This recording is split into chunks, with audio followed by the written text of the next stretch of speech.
মানব সমাজের নিরাপত্তার স্বার্থেই কিন্তু প্রতিটা প্রাণের নিরাপত্তায় প্রয়োজনীয় উদ্যোগ গ্রহণ জরুরি আমাদের। মানুষের অধিকার প্রতিষ্ঠার জন্য যেমন গণতন্ত্রের চর্চা বা সুরক্ষার প্রয়োজন, ঠিক একইভাবে কিন্তু প্রাণীর অধিকার নিশ্চিত করার জন্য বাস্তুতন্ত্রের সুরক্ষা প্রয়োজন।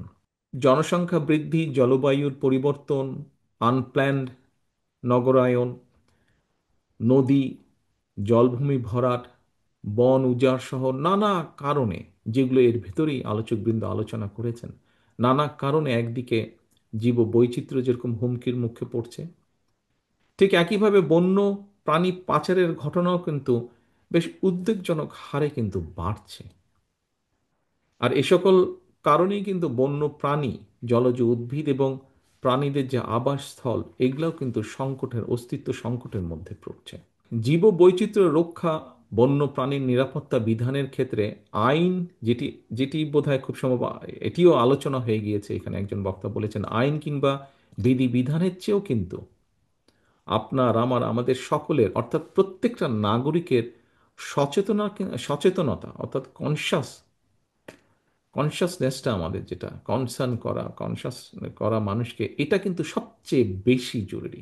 আমাদের প্রত্যেকের এই উপলব্ধিটা আসতে হবে, মনের ভেতরে উপলব্ধিটা থাকতে হবে যে জীব বৈচিত্র্য রক্ষা এবং বন্য প্রাণীর নিরাপত্তার সঙ্গে কিন্তু আমরা যারা মানুষ, মানব সমাজ, আমাদের নিরাপত্তাও কিন্তু জড়িত, আমাদের অনেক বিষয় জড়িত। পশু পাখি, কুকুর বিড়াল, হাতি কিংবা বাঘ, অর্থাৎ প্রাণীর প্রতি মানুষের হৃদয় অনুভবের স্থান তৈরি যদি না হয়, শুধু আইন করে প্রাণীর আহার, আবাস, নিবাস নিশ্চিত করা, যা আজকে নিশ্চিত করার জন্য আমরা কিছু সংখ্যক মানুষ এখানে একত্রিত হয়েছে, যে বিষয়গুলো নিয়ে আমরা কনসার্ন এক্সপ্রেস করছি, আমরা যদি এই কনসাসনেসটা মানুষের মধ্যে, যে অনুভূতিটা যদি আমরা তৈরি করতে না পারি, তাহলে শুধু এই প্রাণীর আইন করে প্রাণীর আহার, নিবাস, তাদের নিরাপত্তা নিশ্চিত, এই সবগুলো বিষয় কিন্তু অত্যন্ত কঠিন হবে। প্রাণী অধিকারের যে বিষয়টি শুধুমাত্র প্রাণীদের প্রতি মানবিক দায়িত্বই নয়, বরং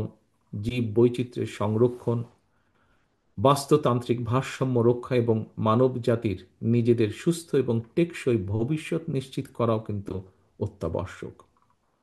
মানুষ যখন প্রাণীদের প্রতি সহানুভূতিশীল হয়, প্রাণীদের নিরাপদ আবাসস্থল নিশ্চিত করে, তখন এটা মানব সমাজের পরিপক্কতা এবং উন্নত নৈতিকতারই কিন্তু প্রতিফলন ঘটায়।